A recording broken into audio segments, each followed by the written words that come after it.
bare se mig.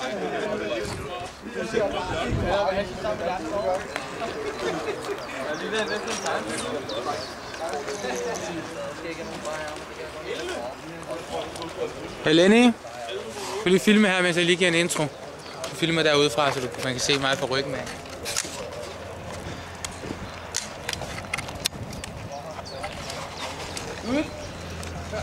De fleste af jer har set banen. Dem af jer, der ikke lige kender banen eller ikke set banen, så må I lige vise den til hinanden. Men kort forklaret, dernede så ligger der et rødt stykke stof, og det er en dødsmandszone for jer. Dernede oppe i skoven, der er der et rødt stykke stof, og det er dødsmandszone for jer. Så bytter vi om næste gang. Inde i midten, der har vi et flag, som selvfølgelig gælder om at få. Flaget skal ikke tages baglæns til sin egen base. Det skal fremad i fronten. Og det skal frem til en glaskuppel, der ligger foran langs flaget. Begge sider, de her ligger i glaskuppel der. Det står der. Så er man vundet. Ellers så tager vi cirka en halv time eller sådan noget. Det pister af, hvis der er ikke nogen, der har vundet. Så holder vi lige pause efter en halv time, så folk får noget vand og sådan.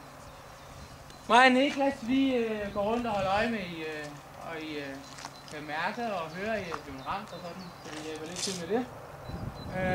Sørg for at spille færre og lignende, det er ligegyldigt, hvor mange gange I bliver slået ihjel, for I skal jo lige bare tilbage og ind igen. Vi spiller med en mand død. Det vil sige, når den første dør, går han ned til basen, hvor der er et rødt stykke stof eller jorden, så venter han til den næste dør, og den næste dør, han kommer, så må den første gå ind igen. Og sådan bliver vi ved med at spille. Og så et shot, så er man jo bare død, når man er ramt alle steder på nærmest på våbnet.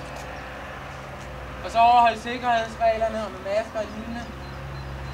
Så lad os sige, at det er her, vi går hen, hvis vi afslutter spillet.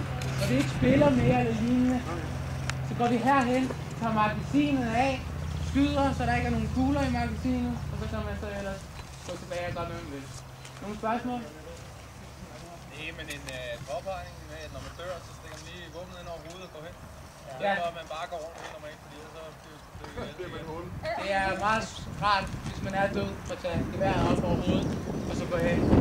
Og råbe, at man er ramt, så folk også lige ved det. Ramt, ind over hovedet, og så tilbage.